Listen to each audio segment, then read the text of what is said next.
أريد فقط أن أسألك سؤال إذا تسمح لي. سل.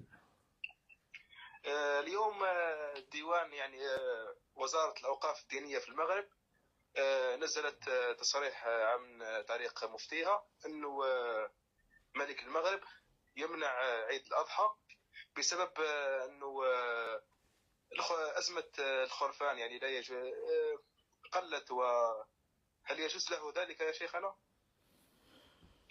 كعادتهم الكراغيلة تيدخلوا في شي حوايج اللي بعيدة عليهم. شنو كاين؟ واحد الكرغولي، واحد الجزائري اللي تيشوف غير تحت رجليه غادي يتصل بواحد الشيخ ولا بواحد المفتي مصري اللي كان يعرف يفتي غير البلاد ومصر وغير الرئيس ديالو اللي مغرق البلاد في الحرومات. غيسولو غيقول ليه شنو بان ليك في الملك محمد السادس اللي لغى شعيرة عيد الأضحى. خلا يسولوا على مسائل اللي خاصه بالجزائر واللي خاصه ببلادو والطحين اللي واقع في الجزائر والشفره اللي وقع في الجزائر، ومشى لسيدو محمد السادس الله ينصرو ومشى للمغرب والمغاربه. دائما نتوما اللي تتقلبوا علينا ومن بعد تتخرجوا تبكيو في منابر اعلاميه وتقولوا المغرب تيحك علينا. دابا انت اش دخلك؟ حنا لغينا الذبح في عيد الاضحى ولا خليناه؟ اش دخلك؟ اش حرك شطاطك؟ اش دخلك؟ اش حرك شطاطك؟ شوف غير مشاكلك الداخليه، شوف غير الحليب، شوف غير الحوت اللي ما تذوقوش وجاي تهضر على سيادك. المهم مشى سولو الو السلام عليكم، اش بان ليك فهادشي اللي دارو محمد السادس؟ هذاك المفتي تا هو ما كانش من العاكزين وتا هو مفتي وما مفتي ما تلعبه مسكين، داكشي عنده على قد الحال ما تديوش عليه. اش غيقول ليه؟ قال ليه ما منحقش اي رئيس ولا اي ملك على انه يلغي العيد. السي المفتي السي الفاهم، راه ما لغيناش العيد، راه غتقام صلاه العيد، غادي يكون العيد بالاجواء ديالو العاديه، غادي فقط غادي يعني حاجه وحده اللي غتحيد من هذا العيد هي النحر، هي الذبح. علاش؟ لان المغرب داز من واحد السنوات ديال الجفاف، يعني سنوات عجاف تقريبا دابا راه 7 سنين، فبالتالي الا مشينا حتى ضحينا حنا راه عندنا الكسيبه، عندنا الاغنام غاليه بزاف، وصل لواحد الثمن خيالي لدرجه ان اللحم دابا ولا تيتباع يعني الدوبل، مثلا كان 80 درهم ولا دابا يعني 130 درهم وقيله، يعني غلا بزاف، غلا بزاف اللحم. فبالتالي والكسيبه غادي تقل. علاش حنا غادي نكلفوا على راسنا؟ والله سبحانه وتعالى قال لا يكلف الله نفسا الا وسعها. غنكلفوا على راسنا وغنقهروا المغاربه ونقولوا لهم خليوا العيد وعيدوا باش المصريين اللي غارقين شراب وغارقين حرمات وغارقين كوارث يخرجوا ويقولوا لنا برافو هما الكراغيله. السي المفتي بغيتي تفتي؟ مع تحياتي للشعب المصري لان ما شفنا منه غير كل خير، ولكن شي وحدين بحال هادو شي عقليات سبحان الله، شيخ وهو ما شيخ ما تلعبه. المهم افتي بما قال الله وما قال الرسول. ألم يثبت أن الرسول عليه الصلاة والسلام ضحى عن أهله، عن أهل بيته، وضحى بخروف أملح عن أمته من الفقراء إلى أن يرث الله الأرض ومن عليها. وهذه هي السنة التي اتبعها محمد السادس الله ينصره. كذلك سيفعل، سيذبح عن أهل بيته كبشا أقرن أملح، وبعدها سيذبح عن المغاربة بطبيعة الحال، وهكذا سيكون كل مغربي أدى السنة بطبيعة الحال. عنده محمد السادس الله ينصره، وقبل محمد السادس الرسول عليه الصلاة والسلام. وبهذا نحافظ على الثروة يعني ديال البهايم عندنا، ديال الخرفان، ديال الماشية اللي عندنا، ونهيئوها للسنة المقبلة، وبالتالي الأمور تكون طيبة. نحافظوا بطبيعه الحال الاغنام ديالنا على السلاله ديالنا اللي نتوما ما عندكمش في مصر وما عندش الجزائريين.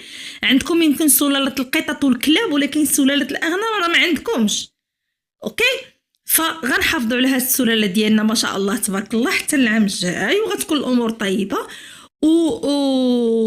ودابا الامور عادي، صلاه العيد، الحلويات، اللحم بطبيعه الحال بنادم اللي يشري اللحم عادي، شعيره عيد الاضحى او عيد الاضحى راه كاين، ما لغيناش العيد. ف هذا المفتي هذا وكانه هو حاقد على المغرب زاد على الجزائر، وقال لك باغي حتى هو يفتي قال لك هذا الملك هذا خاصو يحيد الحرمات اللي في البلاد. تحيدتوها نتوما، نتوما غارقين. ها الرقص، ها الخمر، ها الشيشه عندكم بحال الماء. اش ما تجيو تهضروا علينا حنا، تجيو تهضروا حنا تقولوا بلاد الحرمات. هما المنبع، هما الاصل. وسمحوا لي على هذا الكلام لان الامر متى يتعلق ببلادي انا راه ما تنسكتش، ومع احترامي للشعب المصري كشعب، ماشي لهذا المفتي هذا اللي ما فتح حتى على راسو. المهم هادشي هذا انا ضرني في خاطري، وبقيت تنقلب شي واحد اللي حتى هو عنده قيمه ومفتي شيخ مغربي رد. فشكون اللي لقيت في نظركم؟ لقيت الفيزازي رد عليه بواحد الكلام منطقي عجبني فيه، عطاه كلام واضح شرح ملح، ضربوه في الصميم. خليكم مع الفيديو مره اخرى الكراغله، دخلوا سوق راسكم ملي تبقاو سولوا على الكوارث اللي تيديرها التبور عندكم. هذا الرئيس اللي نحشمو نقولوا تسميتو وقهرتونا يا مسخط الوالدين، فيما قريب يدخلوا لنا في حوايجنا شوفنا شنو لابسينهم. حسبنا الله ونعم الوكيل فيكم. يلا خوتي بقاو مع الشيخ الفيزازي في اجمل رد على هاد المفتي اللي ما فهمت سالعبه.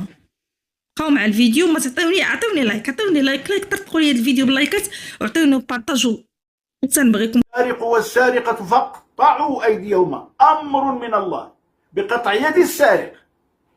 جيد. عمر بن الخطاب خليفة رسول الله صلى الله عليه وسلم الفاروق عطل هذا الحد. لما؟ طبعا أنت تعلم وأنا أعلم والناس كلهم يعلمون أنه عطلها بسبب المجاعة. إذن انظر إلى سعة العلم عند أمير المؤمنين عمر. هناك مجاعة، هناك فتنة، عطل حدا من حدود الله حتى لا تقع الفتنة. درء المفسدة التي هي المجاعة والناس سيسرقون لإطعام أطفالهم وأولادهم، هذه مفسدة عظمى. كيف لو جاء لو ضبطت الشرطة آلاف مؤلفة من الذين سرقوا لقمة الخبز لعيالهم، هل سيقطع أمير المؤمنين عمر أيادي الآلاف المؤلفة من الشعب؟ وقد فعلوها اضطرارا، فمن اضطر غير باغ ولا عاد فلا إثم عليه، فمن اضطر في مخمصة غير متجانف لإثم فإن الله غفور رحيم. فإذا وهذا جاء بعد تحريم ما حرمه الله عز وجل. حرمت عليكم الميتة والدم ولحم الخنزير وما أهل لغير الله به والمنخنقة والموقودة والمتردية والنطيحة وما أكل السبع إلا ما ذكيتم وما ذبح على النصب وأن تستقسموا بالأزلام ذلكم فسق. اليوم يئس الذين كفروا من دينكم فلا تخشوهم واخشون. اليوم أكملت لكم دينكم وأتممت عليكم نعمتي ورضيت لكم الإسلام دينا فمن اضطر في مخمصة. شوف الأمور حرام حرام حرام حرام لا نختلف فيها، لكن فمن اضطر في مخمصة في مجاعة غير متجانف لإثم لا يريد إثما ولا بغيا إنما فإن الله غفور رحيم. ملك البلاد عندما أصدر هذا القرار أصدره يقينا بعد مشاورة أهل الحل والعقد والمجلس العلمي الأعلى والمستشارين ذوي التخصص سواء في علم الاجتماع أو في الفقه الإسلامي وما إلى ذلك. ثم أصدر هذا القرار عن بصيرة وتبصر بعد الموازنة بين المصلحة والمفسدة، فرجحوا دفع المفسدة على جلب المصلحة قياما بالشرع. ولا يخفى عليك أن المرأة المسلمة لا يحل لها أن تظهر شيئا من جسمها، وأن جسمها كله عورة. أنا وأنت وجميع وكثير من المسلمين نتفق على، بل كل المسلمين يتفقون على أن حجاب المرأة واجب لستر عورتها، صح ولا لا؟ صح. لكن ومع ذلك يجوز للمرأة المسلمة أن تكشف عورتها حتى عورتها المغلظة عند الضرورة لانعدام وجود طبيبة. إذا لم تكن هناك طبيبة متخصصة في الشأن الذي جاءت من أجل هذه المرأة المسلمة، فيحل لها أن تكشف جسمها للطبيب الرجل الأجنبي للضرورة، والضرورة تبيح المحظورة، لأن الحفاظ على النفس مقدم على الحفاظ على العرض. هذه المرأة التي تكشف عن عورتها مضطرة حفاظا على نفسها، فهذا هو الصواب، لأن هذا من الكليات الخمس أو الضروريات الخمس: حفظ الدين، حفظ النفس، حفظ العرض، حفظ العقل، وحفظ المال. هذه كليات الخمس. فممكن للإنسان أن يضحي بنفسه في سبيل دينه، كما أنه ممكن أن يضحي بعرضه في سبيل حياته، في سبيل نفسه، وهكذا. فإذا يجوز للمرأة المسلمة أن يكشف عليها الطبيب الأجنبي للضرورة، حفاظا على نفسها وحفاظا على حياتها من التهلكة. الشيخ مصطفى العدوي، حياك الله وبياك، قولك في ملك البلاد قول غير راشد. استعمالك أو استشهادك بالآيات والأحاديث في احترام شعائر الله وفي عدم تعطيل أحكام الله وكل ذلك لا محل له من النازلة التي نحن بها.